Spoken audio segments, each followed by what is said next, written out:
4 with 2 educators or an educator and a professional or tradesperson and 2 kids, how does that really integrate in that space with a 50?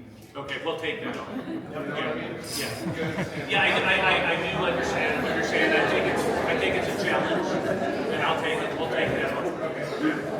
One other thing that I had a question about, sorry to take so much time, but the egress road that is proposed appeared to me as though it went from the top of the existing mountain to the west. Is that accurate? It does go to the west. Kyle, do you want to describe it? Because Kyle's worked on Jessica, could you go maybe back to the because the idea is that you would get out down by the present. You know, down.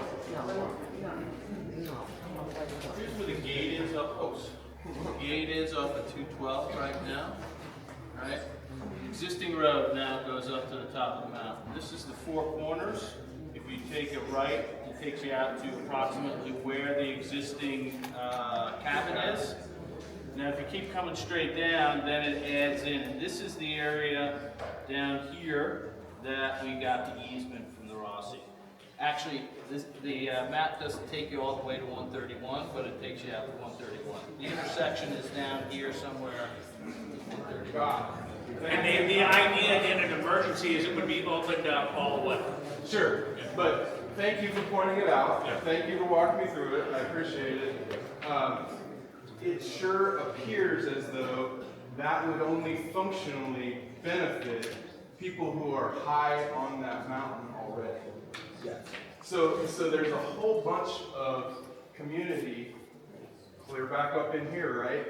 That should there be like another muddy slide fire or a fire on the mountain on this side or somewhere in between here, that there's a whole lot of other people that could use a secondary egress road because there's a lot of stuff going to be going out and around, you know what I mean? Mm-hmm. Okay, so I understand that Brady pointed that out as a benefit to the community.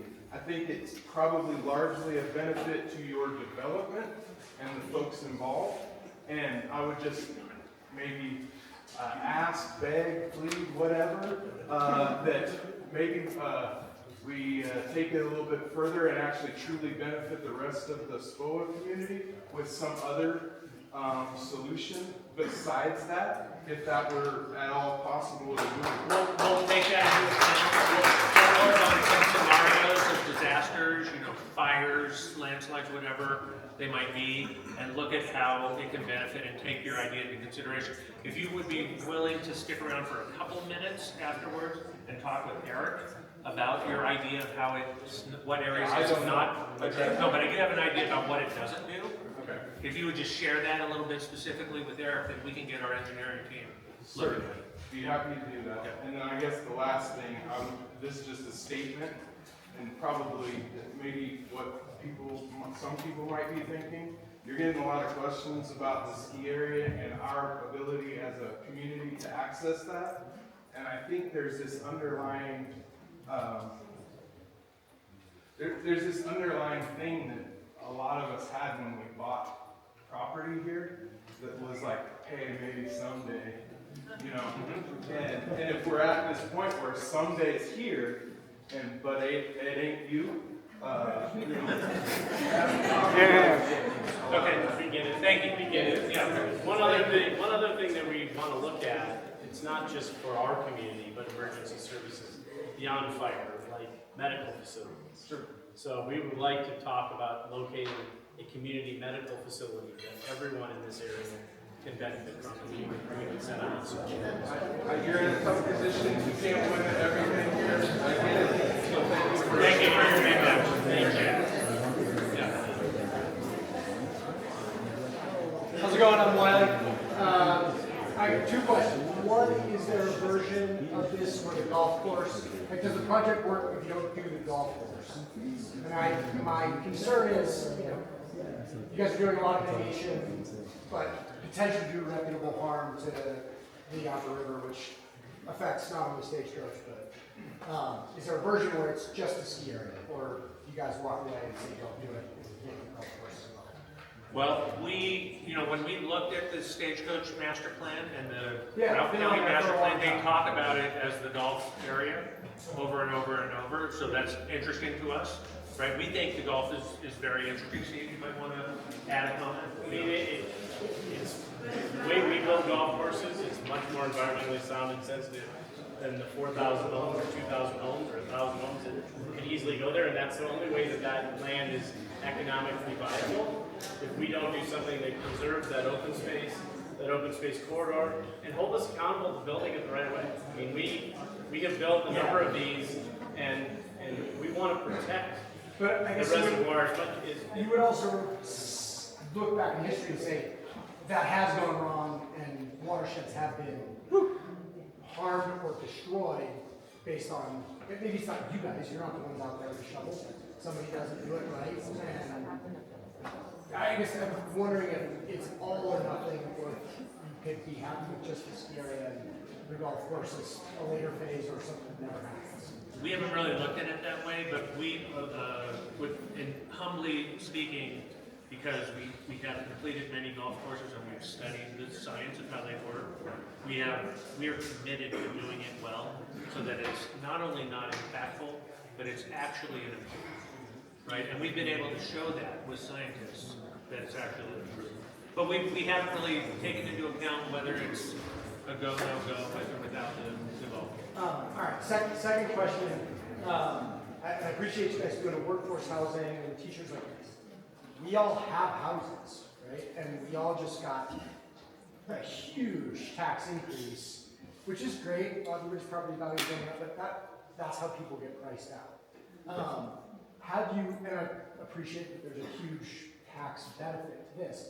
Have you looked at doing like a metro tax district or something that would insulate the existing community from the tax increases to these incredibly valuable properties? Steamboat's here. Right now. By the way, that makes a ton of sense. I'm not a tax specialist, but that makes a ton of sense because, the people that are buying within our community, tax them, right? And then you guys benefit from all those dollars that are coming in for schools, for transportation, for all of that, but try to insulate you from that. Insulate our property taxes. I don't know if that's possible, but that seems reasonable. I don't know if Kyle knows that kind of stuff. Okay, No? we'll get with Steamboat, and we'll ask them about that, we'll learn from them. We appreciate you bringing that up, we'll look at it. If it can be something that will help the community, Yeah. I then think that would go a long way. Great idea. Great idea.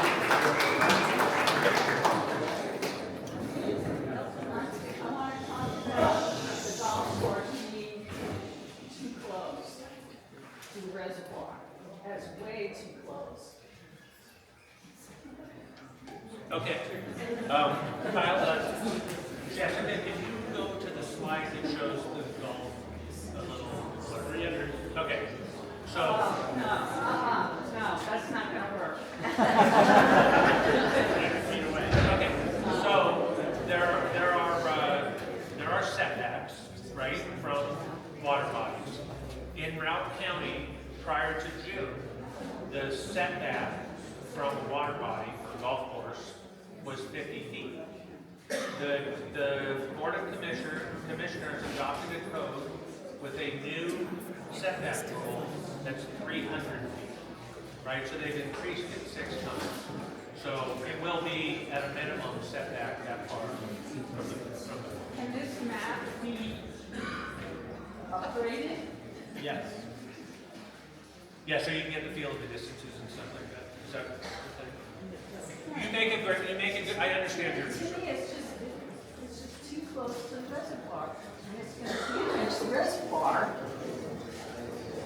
with all of the chemicals and the fertilizer and all that crap. Well, per the current code and the zoning, you could put homes, how far away? 50 feet. You could put 4,000 homes as close as 50 feet away with people's yards and their enclosure that's not manageable. But who's buying those So homes? the golf is Who's much putting less 4,000 homes impactful there? than what the zoning allows. But I hear your point and take it into account. Okay. Next, would you like to speak?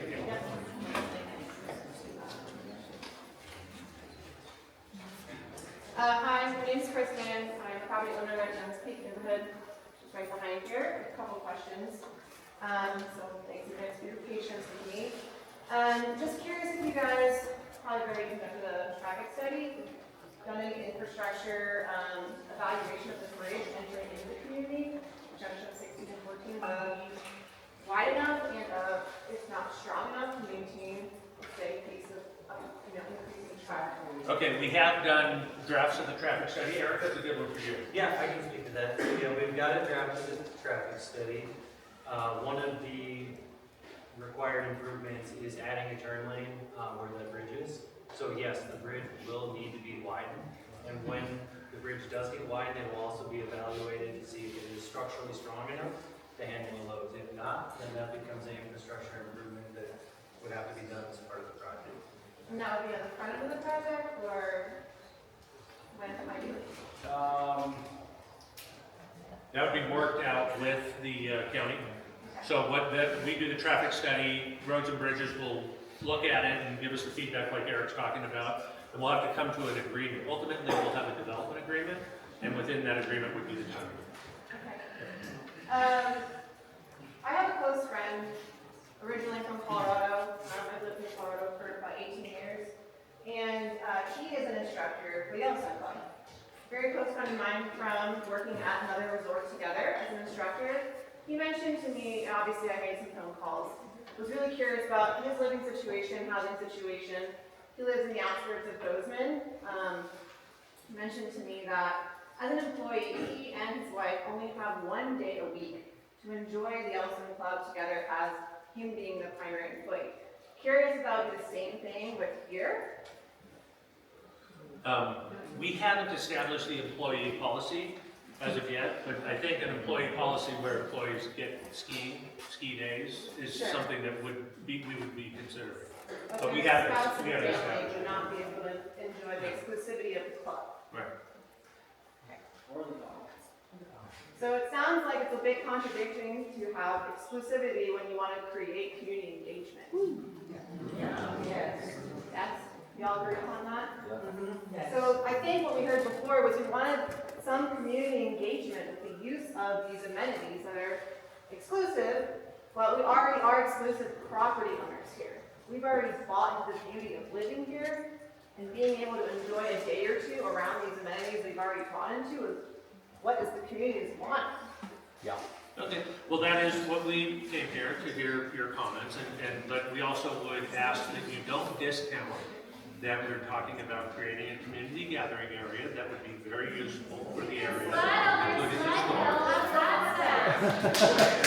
Trails that are extended. We have So, trails. But I hear what you're saying. I hear your comments. Sorry, just two more, just really quick. I've noticed you have 140 workforce housing units for 600 full-time employees. So full-time employee, just as people that are working year-round, not your seasonal people, that's 4.2 people per unit. We have to think about, what is that, a dorm room with 2 bunk beds? Like, what kind of housing creativity or housing situation do we want to create for people that live here? It doesn't sound like the most comfortable place to live when these people that are going to buy in the community have 12,000 plus square foot homes that sit empty 3/4 of the year. Well, according to the statistics, we will be able to hire people who already have housing at home. So not every employee that we hire is going to need housing, right? There'll be people here who might be interested in working for us who have a home. So the employee housing is meant to meet that demand. Now, I did mention that we want to do more. We're going to watch the demand, and we're going to work to serve the demand. You made a comment about 12,500 foot homes, but actually the code restricted the size of homes. So they're not all going to be 12,500 foot homes. You know, the code restricted the maximum size of a home to be 7,500 feet, and if it's a duplex, it's half. And that's totally years into my last question. I have post-grad education and 10 years of professional experience in renewable energy and lead development, specifically platinum. Denver and in Colorado Springs and in Utah. When you talk about a 75 square foot home and sustainability, those are oxymorons. Unless you're doing that home net zero, which was proposed in the last EPT meeting, because I stood and listened to it, it doesn't make that much of an impact. Is there an idea where you plan to go net zero and require renewable energy offset for these homes with heated driveways, hot tubs, pools, etc.? Yeah, that is a priority for us. Yeah, we will include a sustainability program with our application, and just exactly what you're talking about is a priority. Thank you.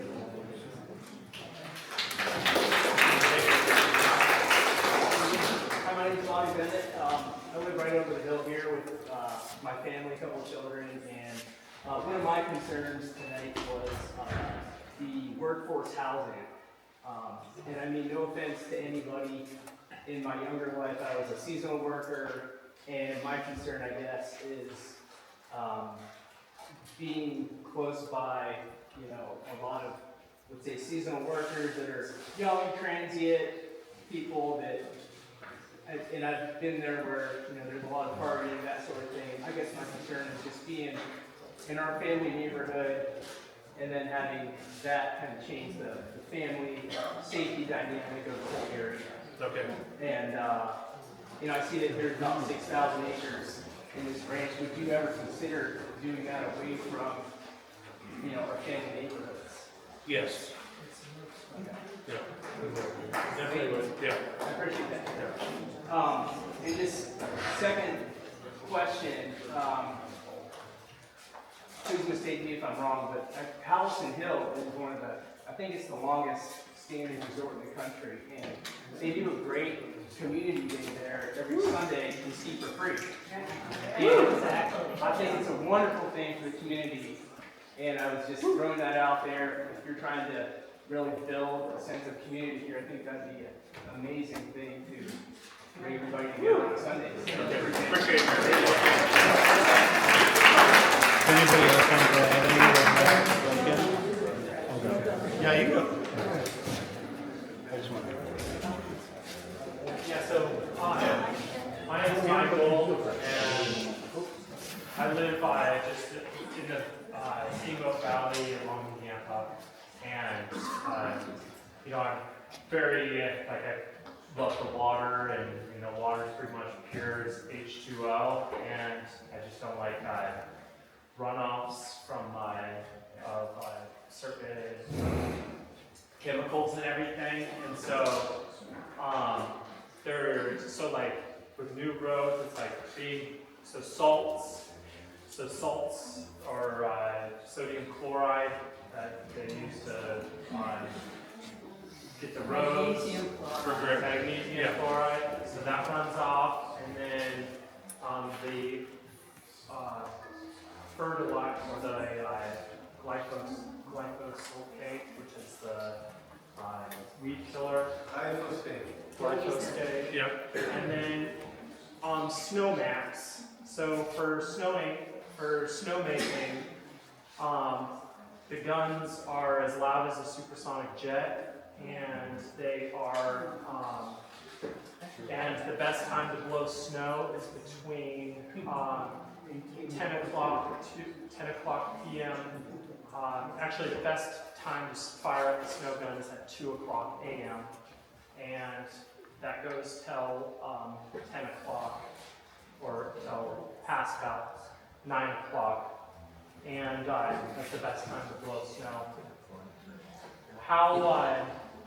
So for snowmax and snowmaking, would you be consider not using snowmax and only blowing when it's cold enough, and then for the noise, I mean, I'm sure it's a very quiet area, and the wildlife love it here.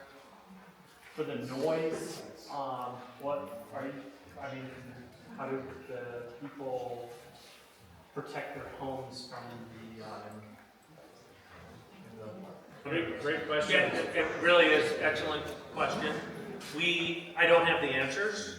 but they're definitely good questions, and we do have an engineer. It's not Eric, but Eric works with an engineer, Pete, from Snow Engineering. The one thing that we did request that Pete do is utilize the most state-of-the-art equipment, so it's the most quiet, most effective. But we'll take the snowmats, Eric, into account, and some of these other points that the gentleman brought up, because since we're doing it from scratch, and we're starting with today's technology, we can definitely do the very best system. And we'll absolutely get back to you about it needs to be taken into all those are great consideration. questions, that you're taking notes on, just make sure we do it right. Keep our waters water, you know. Right. We agree. Thank you for bringing that up, because it's a great. It's a good question. Hi, I'm Amy, I live on Horseback. Again, run across from it, I have a series of questions also, so request your patience. And also a statement that I wanted to share, which is, throughout your presentation, you have called this Stagecoach, and you have used Stagecoach as the terminology to talk about everything here. And I got a little lost because you weren't making a distinction between the private Stagecoach and SPOA. And so you kept saying Stagecoach will have, and I had no idea what you were talking about. So I think in your future presentations, you have to make a distinction between what is an amenity for the private folks, what is available to the folks in the private community, and what is available to SPOA, and what is Stagecoach-wide. So really appreciate So you your know, okay. Great point. We will do that. distinction. Yeah, thank you. One of the most significant underpinnings of this project is water rights available for the project, and I heard that you had spoken to the Upper Yahoo Conservancy District and also Morrison Creek. I'm wondering if you've had any discussions with the state engineer, division engineer, or the water commissioner to know whether or not the things that you're planning could actually be approved. Eric, you want to speak to that? Yeah, sure. So we have not had those discussions with those individuals that you've talked about, but in the discussions with Upper Yampa, and in our request for the will serve letter, they understand how much water rights they have and water availability they have, and in their will serve letter to us, they've said they're going to approve us for up to a certain amount of acre feet. It's within their overall water budget. So, and similarly for the district for Morrison Creek, and I think I mentioned it in the presentation, Morrison Creek has enough water rights to accommodate residents within the district and the planned residents within the district, and what we're proposing with the annexation petition. So from a water rights perspective for all of the different uses, it is accounted for at this time. So I think I'm hearing you say it is simply a contract with Upper Yampa, and you don't have to go through water court to do a change application to do any of the things that you're doing? That's my understanding. For That's my Upper understanding. Yampa, it's, sorry, go ahead.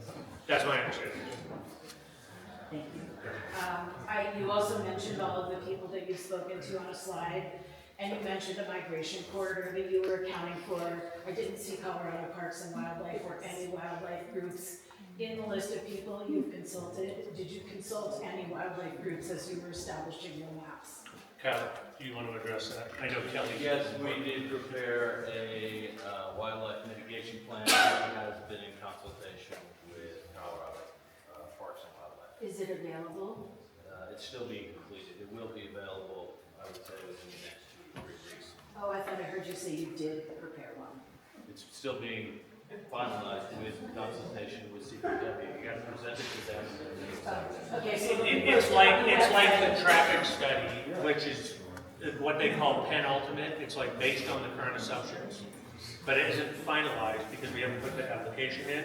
Some of the things we've heard here tonight, which have been very productive, are actually going to affect some of these final calculations Yeah. and adjustments. So, but it's very close, Okay. right? And it will be made available as a part of the application. On your website? Yeah. That does- On the website, that's what you're going to do.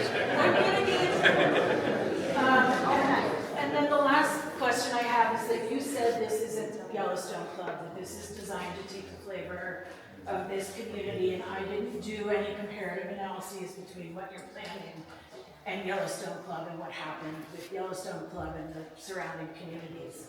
I'm wondering how it's different. I think this community needs to know how it's different, and I think this community needs to know if you learned anything from the experience with the Yellowstone Club that you would do differently here because of the problems that you've seen there. One significant difference, very, very meaningful difference between this project and the Yellowstone Club is that Discovery and the Whittemeyers are planning this project from scratch. This is a brand new project where we get to take all of our knowledge, the feedback that we get from you folks and everybody, and do it the best way we can from scratch. When Discovery got involved in the Yellowstone Club, it had already had 15 years of life prior to us, where it was someone else's idea and whatever their principles were, it got to that point. We were a part of fixing a problem and taking it, to a future, right? And so I think that is a big difference, right? We have more control from the outset, setting it up right from the standpoint. And it's later in an evolution. Steve's had a 35-year career. I've had a 35-year career. Kyle's had a 35-year career. Rob's had a 35-year career. Jessica's had a 35-year career. Eric's.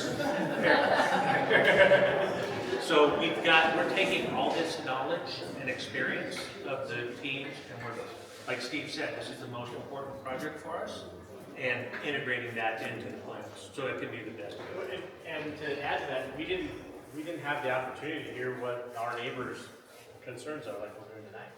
This is really valuable to us. I know that there's some things that you don't like you're hearing, but we want to listen to this and digest it and help and try to make some changes based on what we're hearing. So we're not just saying no to everything. We're listening, digesting. I know that that's some of the answers you don't like, which is cool. We want this to be interactive, and we're learning from this. Yellowstone Club, we came in and had to fix problems. But it doesn't sound like there is a big picture concept, and then you can talk about the tiny little details. From the perspective of the big picture concept, it looks like you've just lifted that concept and plan to drop it in our backyard. Yeah. That's not true, but if you're feeling that way, it's because of the way we're communicating. We need to work harder to communicate more clearly. You haven't. Because that's not the case.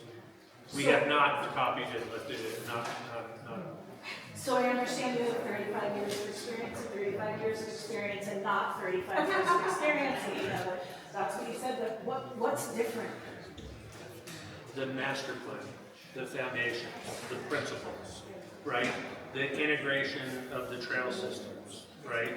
The integration of the community center that's on the property, the integration of workforce housing, public and forearm projects that's integrated into the community, not just bought or used, but actually designed from scratch. The technologies that golf courses are built. The roadway design, right? The infrastructure design, the pump and the tank locations, all of that is being done. Weedy to me. It feels really weedy. I thought it was think funny. what people are concerned about is property values. Big picture kinds of concerns. And I don't hear that those are in your plan. So I guess I would just encourage you to take a hard look at what went wrong with Yellowstone Club from the perspective of those who think something went wrong, and figure out if there are strategies for you to do this. Okay, we're encouraged, thank you. Yeah. It's a great point. It's a great point. I just have a couple points. So one of the biggest public benefits that you're offering is access to Bureau of Land Management. It's already public, right? Yeah. Right. So and so there'll be a trail that goes around the outside of your development. It goes right through, it'll go right through. To the BLM land. So it is public land that we all already. Right, it's just land. And just out of clarification, when you were presenting on the golf course, you said it's all looking great, we get setbacks and monitoring wells and stuff. But people from your past projects and teams all stood up at the end of the comment on the day that the commissioners approved the UDC and asked for those setbacks actually to be lessened and for the monitoring wells to be removed from that.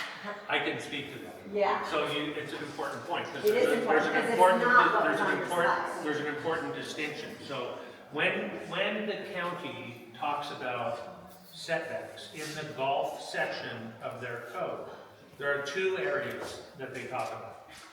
One is for safety, that's a special area within the code. Another one is for water quality purposes. For water quality purposes, the code showed it increased from 50 feet setback to 300. It's a substantial improvement, and that's in place. None of our people argued that point during the hearings. The second element is for safety, okay? The county's draft said that they thought that for safety, that the setback needed to be 500 feet from the middle of the golf course to the next adjacent use. There's statistics and science that were presented about safety that show that from the center of the fairway, other than the tees, 225 feet is adequate. It breaks you down to the 99.9% likelihood that a ball will go beyond that boundary. It's also way beyond what Haymaker or all the other standards are.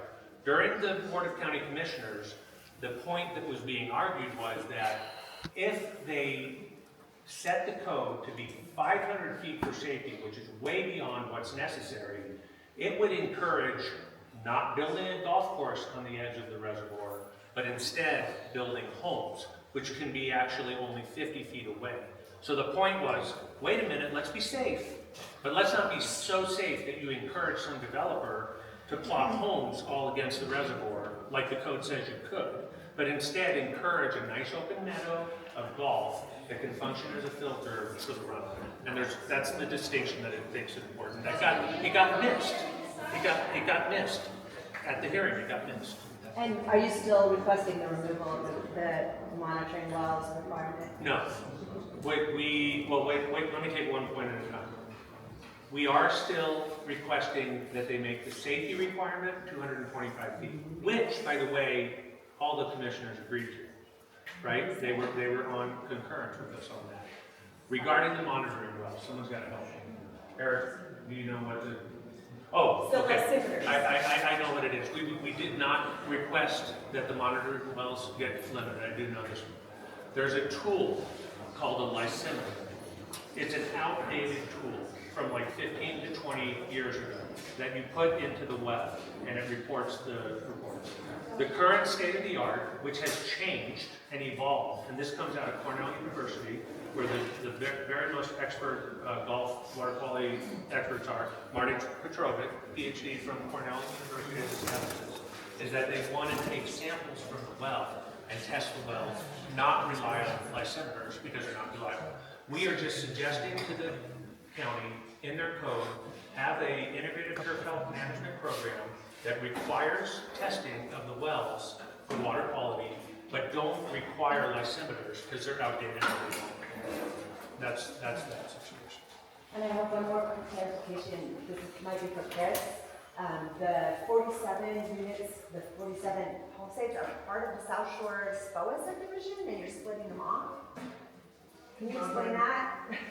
No, we have, I don't know, 25 lots, and we have about 25 lots in South Shore, so they're just part of that. So those would be still part of, those would be part of SPOA as well? Yeah, there would be like a neighborhood down the street where it would have a SPOA bank and,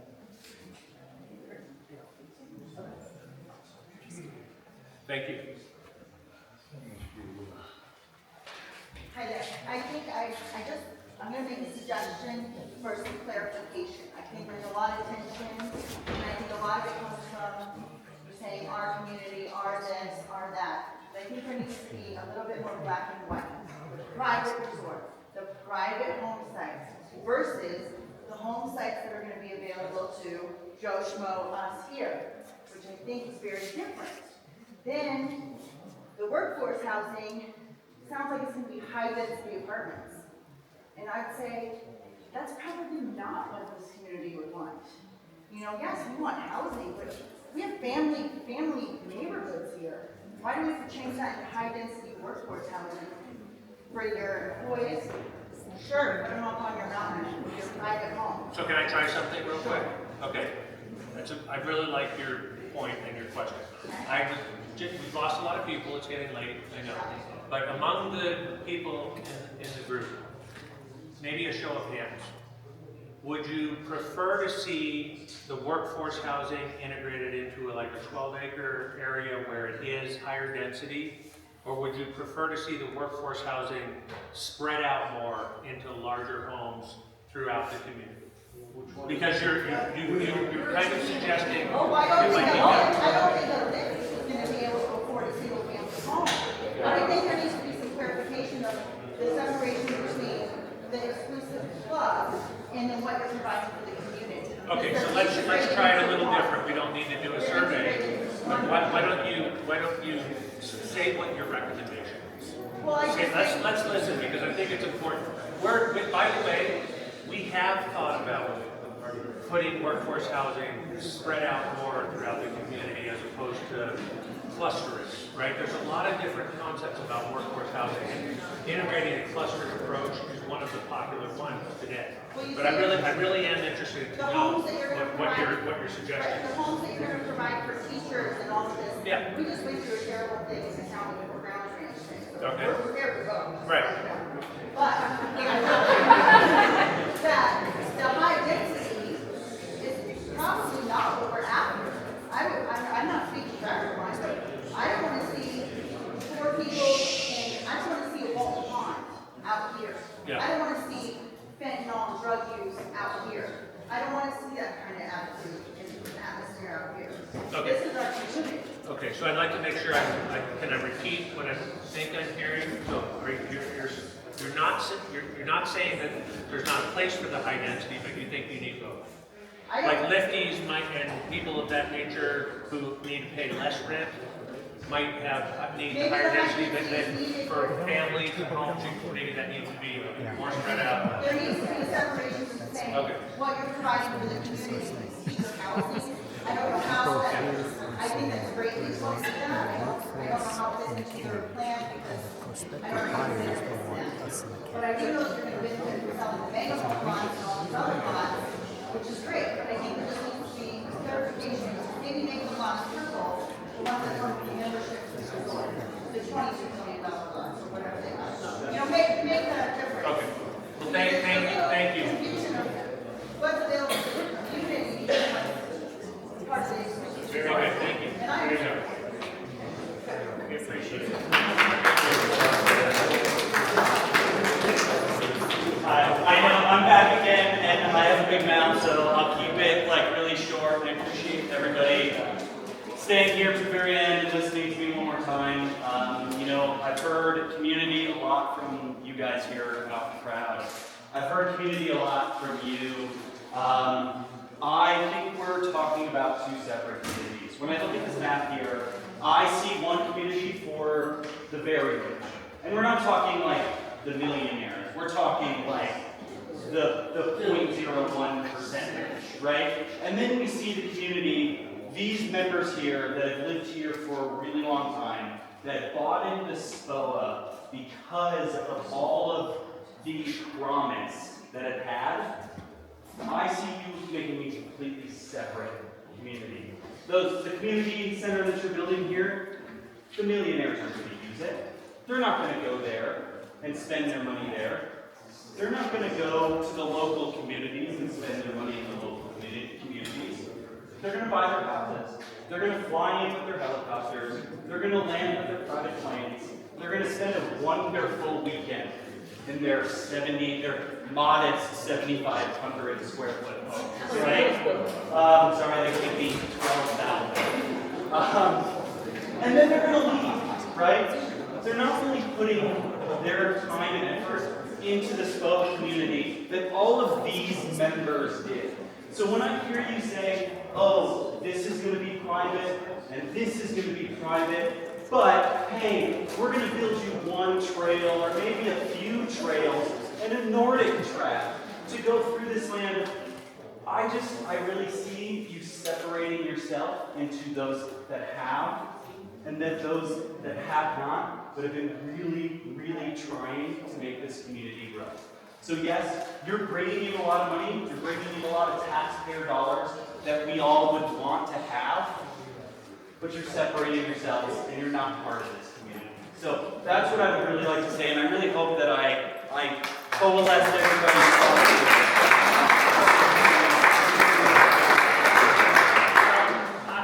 Just one very quick comment. You know, again, people that buy into our communities, we have a track record of many communities. People that buy in do not just come in and go to their home, and they support the local communities. They invest in the arts, they invest in schools. They're very charitable. They go to all the restaurants. They do not just come in. Again, I'm not. 12 of them. We're hearing you. 12 of them. I'm hearing you. But What restaurant? I just don't think you're giving people that are members of our communities, which you have a long track record on, that's the credit they do. I'm sorry, I haven't seen Yellowstone, but those people never pay. You know. Like, we're going here outside of Yellowstone. That's not true. It is.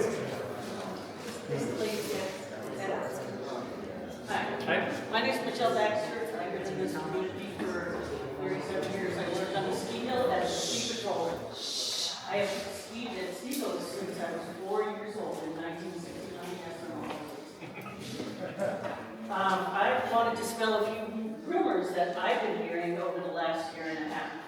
So I hear that there's going to be 1 to 350 people skiing on the ski area at any given time.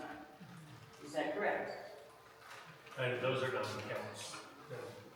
Well, those are, Yeah, I think that. can you tell me what the council would be, please? I don't have them, I don't know whether Eric has them. Well, there may be more than 350 people skiing? Yes. So- If you have 700 homes, then people could be there with their families, you can get a sense of numbers. How many residences will there be at the top of the mountain? There's a total of, we're proposing a total of just under 600, 80, Not at the just top of the under mountain. 700, just, no, not at the top of the mountain, I'm just explaining. The whole project, we listened through, the whole project is proposed to have just under 700 units. Of those, 87 are at the golf property, so it's 600. I heard there was going to be 58 properties at the top of the mountain, is that correct? No, each one of these little squares represents a residence. There's on the mountain, Meaning at there's the top of the mountain? 600. At the very top of the mountain?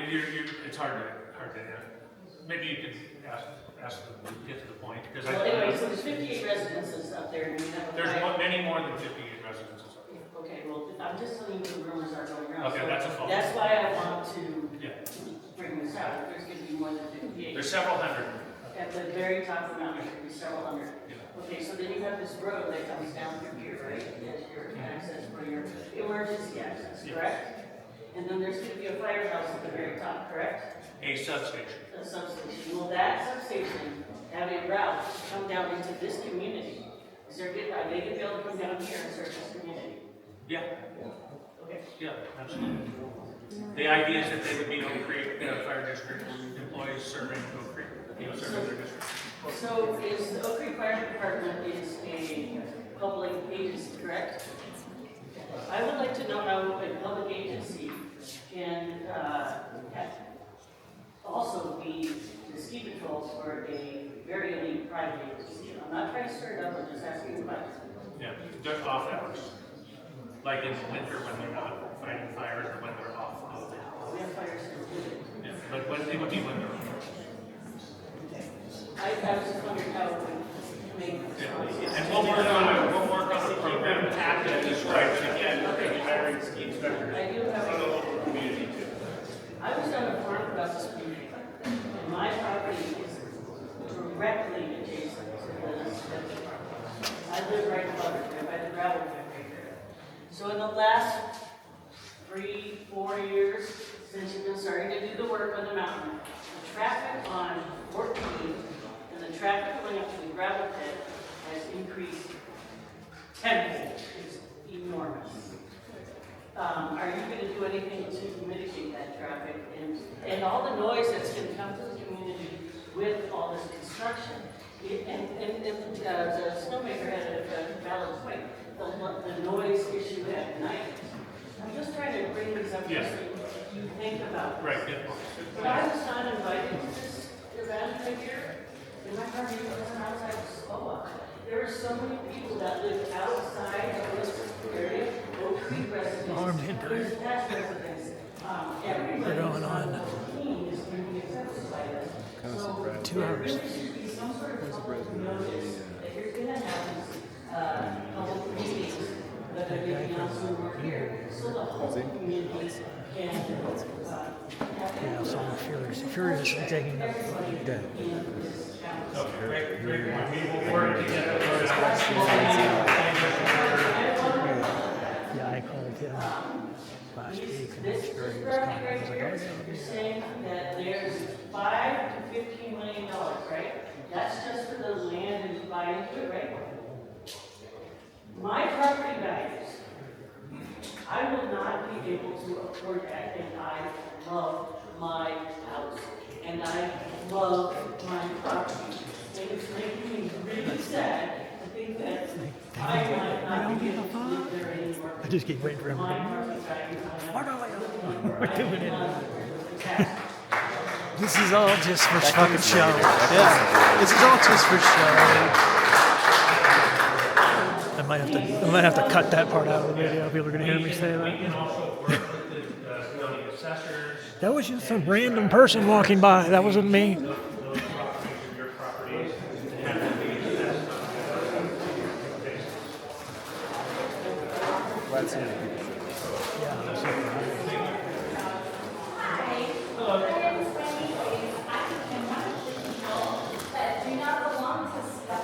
At least gonna give them a bag of Cheetos. So I'm kind of concerned with some of my results, I'm not going to reiterate all of that, but egress is a big concern. I live up here, so I'm trying to just see how your map. Number one, the egress through and up the mountain and down, is that gated? With that, is proportionately allowed out in emergency? Police pass in the winter is closed. And we just One way out for us. Also, widen road strips, like, I mean, a few people mentioned the community of Stagecoach, not just SPOA specific, okay? Because there are many properties that are not in SPOA specifically. Secondly, I love the cabin. Can someone please explain to me where the cabin is and what those home sites look like to me?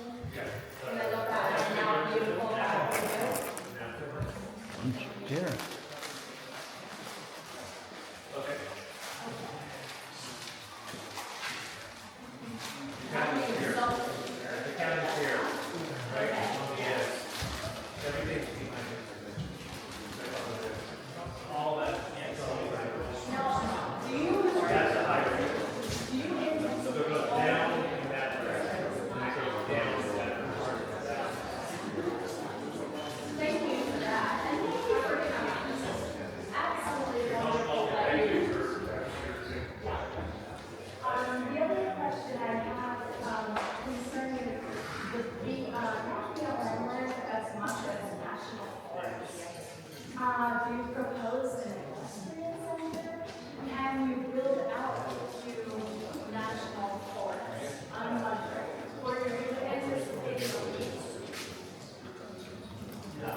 It was recent.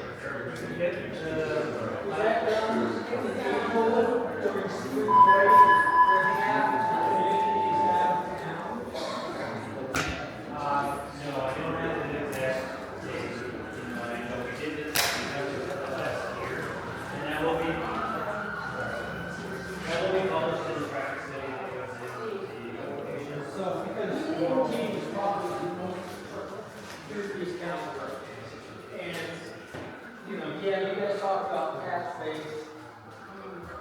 Before you do any development, you have got to put money into upgrading 14, 16, 212.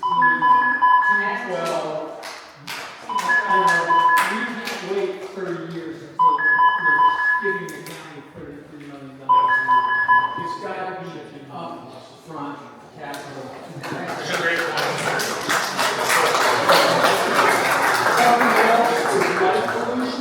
How's that going to change the community, seeing all these lights up there on that place? But we'll be using the dark sky standards of lighting, which means that we don't allow any uplights, right? All of the lighting that shields, right? And that's part of our sustainability program, which is we've been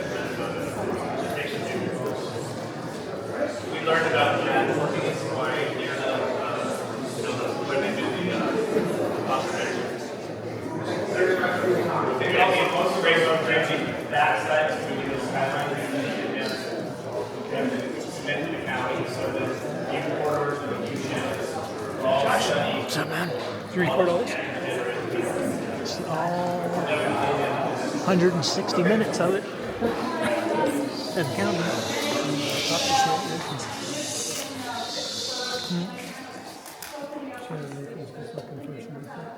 Okay. I'm like becoming tonight, but my thing is, have you really looked at the big picture? And I'm talking water. I'm talking about Colorado and how we're dwindling our living supplies. Everything is going downhill in that direction. Climate change. In 10 years' time, is there going to be enough water to sustain this? How do you, and what I really want to ask is, how do you justify putting in a huge development for these people that really isn't necessary? How do you justify using all that water for this project? Money. There has to be something more than money. It's a development part of our community. It's about enjoyment. People want to enjoy the environment and appreciate it. And this area was long-term planned to be a growth area for this type of project. This project started in the 60s, right, to have this kind of development. Now, we are scaling it way back from what those original plans. Remember, we talked about 5,500 units per the zoning, per the current code. And we're talking about 700, so it's a big scale now. But there are a lot of people that want to enjoy Colorado.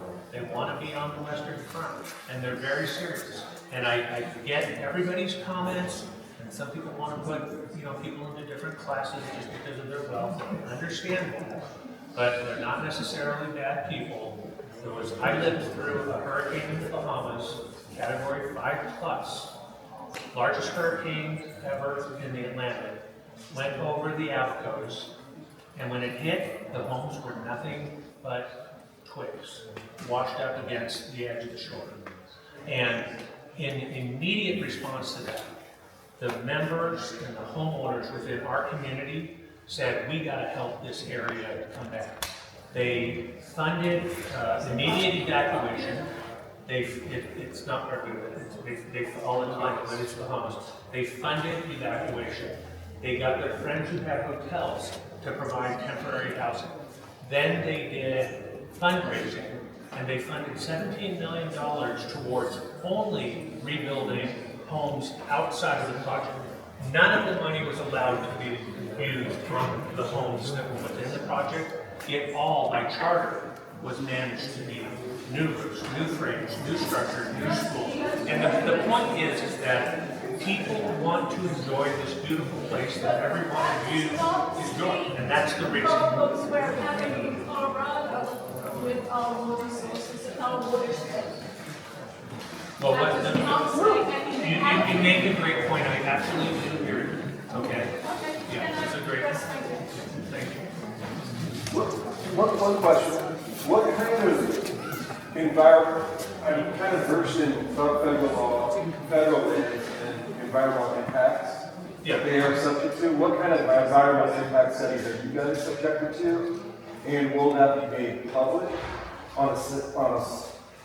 the size and scope of this kind of project? Yes, the studies will all be made public as a part of the application. Either Eric or Kyle can speak to the studies, but they're wildlife studies, wetland studies. Kyle, do you want to speak to the studies that will be included in the application? Yes, we have traffic, wildlife mitigation, fire mitigation, traffic, soils and geology, the skyline study, drainage,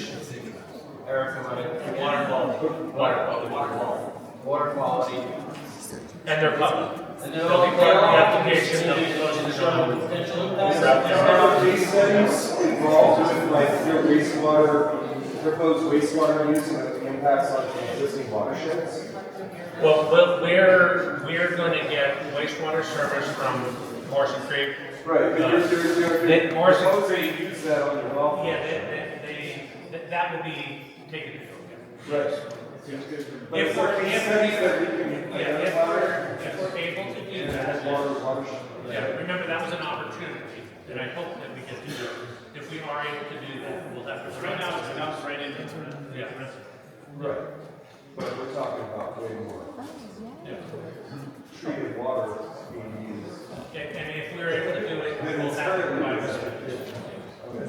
And what is the, if you find species of concern in areas of development, what is your plans for those areas?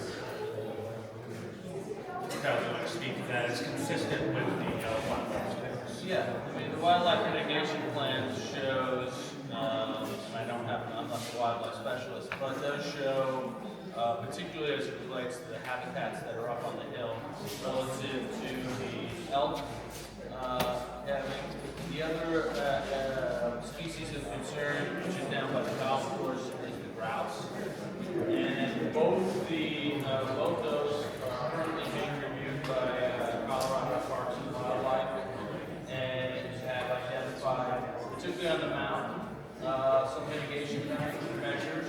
We're actually having some follow-up final conversations with them later this week. So I don't know what their final recommendations are, but all that is going to be taken into consideration for the final plan.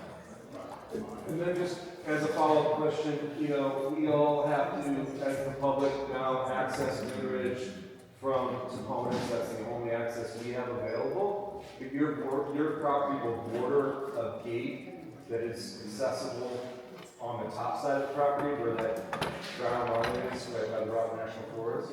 Are you guys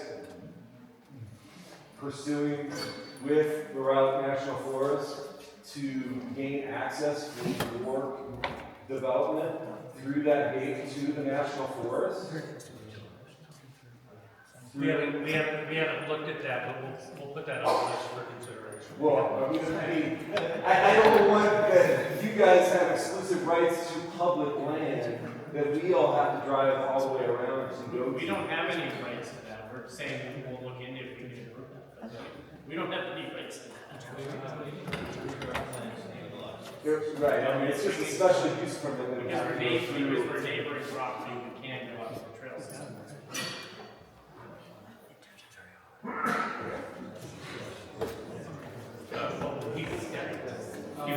My name's RGBT, I'm new to Stagecoach, really getting ready to break ground in about 2 or 3 months.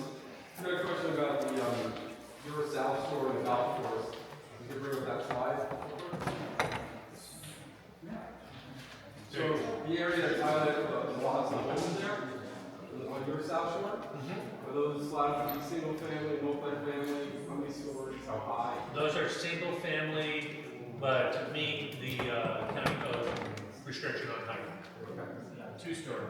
Two-story max. How many lots are in that area there? 41. 41.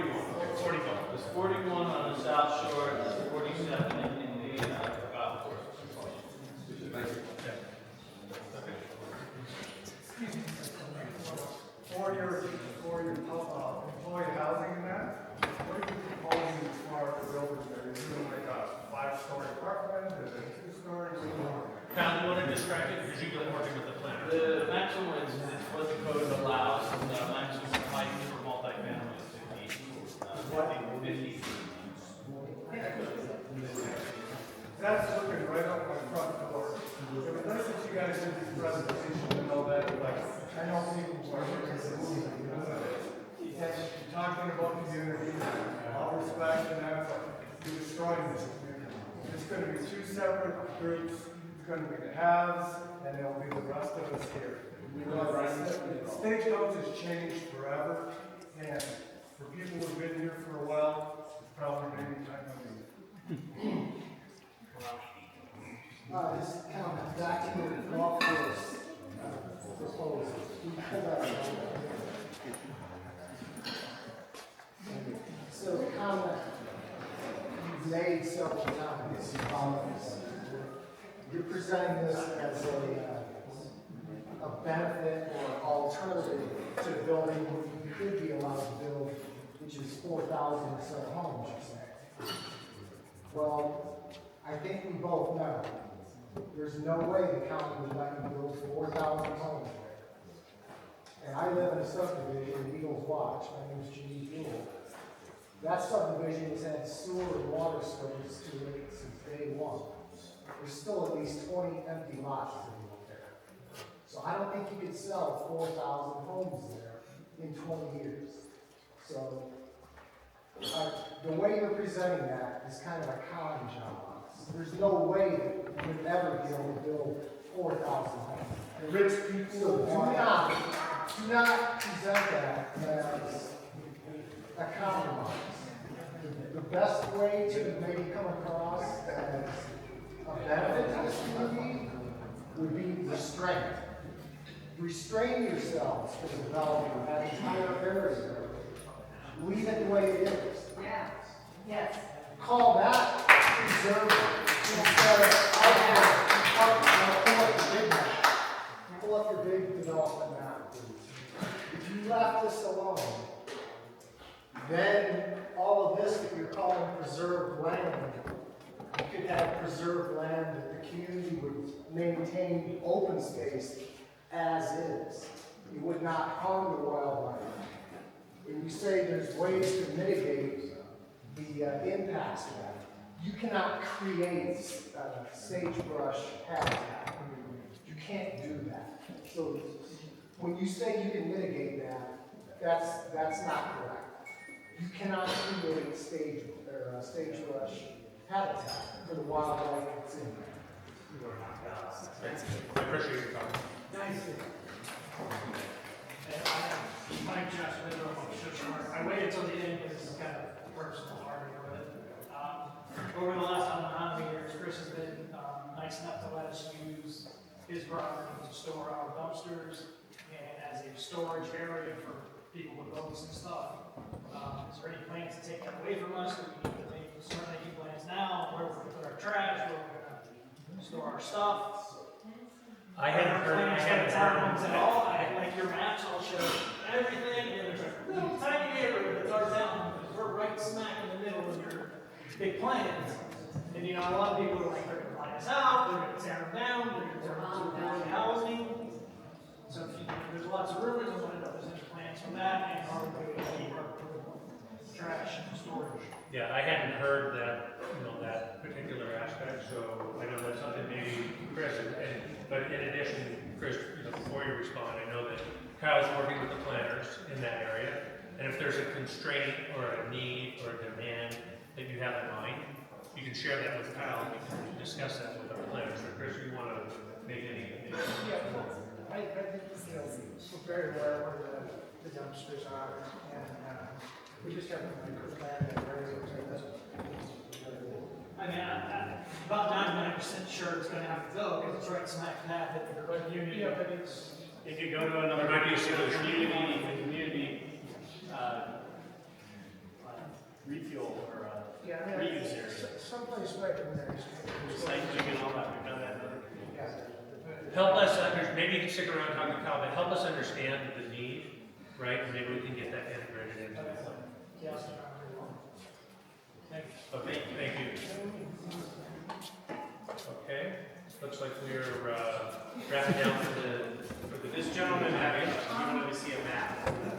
You skipped by the map of what you're proposing as the community center. Oh, sure. What's the?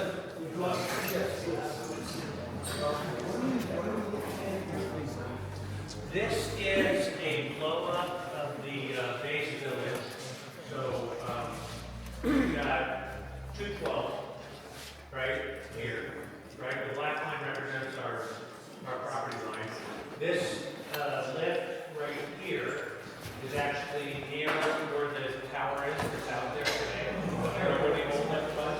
And then that goes up to this point, which is where the cabin is. So this is what we would call the base village, or the core. It's all on the west side of 212. And the idea here is you have an entry road, and you have housing, and the dog club that would take people up. And the area that is, I'm sorry, here, just. The area that is the community. I'm wondering what this is. What this area. That's like the residential village. Okay, and then this is again also. Yeah, these are more residents. These are single family. Right off of 220. Yeah. Oh, wait a minute.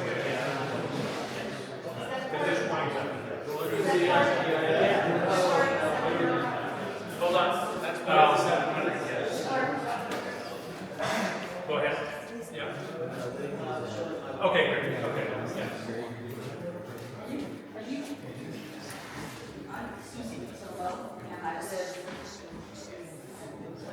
Okay.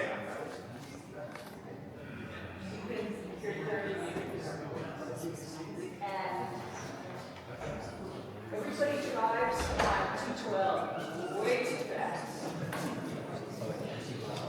And everybody cuts through there that lives way over here. And Gillian chloride, which keeps the dust down. But 212, it's a lot of traffic. And it has to pass double. You know that tip? When we first built our house, there was only 15 houses Eagles Watch. Now there's 62. And I just want to make sure that my road won't be 12 where you guys are. That would be great. Okay, let me ask Eric. Yeah. I'm quite certain, but I'm going to confirm it with Eric. We're not planning to pay 212 that anyway. Not beyond the property. So we are not intending to pay 212. Thank you. Another thing I have with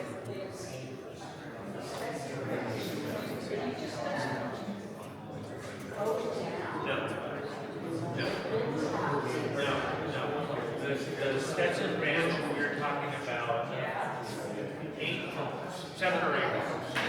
That's all. And the entire Stetson Ranch, which is a total of over 800 acres, we're talking about 8 homes. And within those ranch parcels, we're going to specify conditions.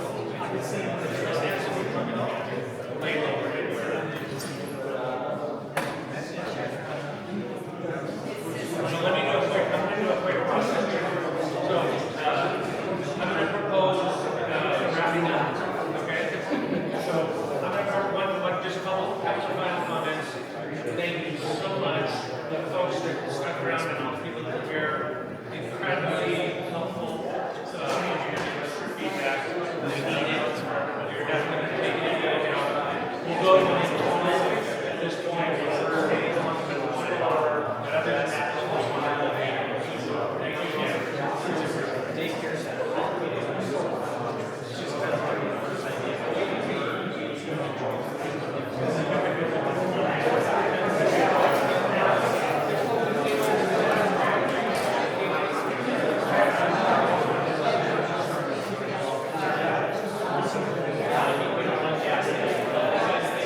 1 hour, 81 minutes. Want to do what you care about. 1 hour, 81 minutes, or 2 hours and 21 minutes? It must be 2 hours and 21 minutes. Oh, I think it's. I'm like, as I said that, I went, would it do that? Would it be like an hour and then go, all right, well, fuck you, now we're going by minutes? It's taken so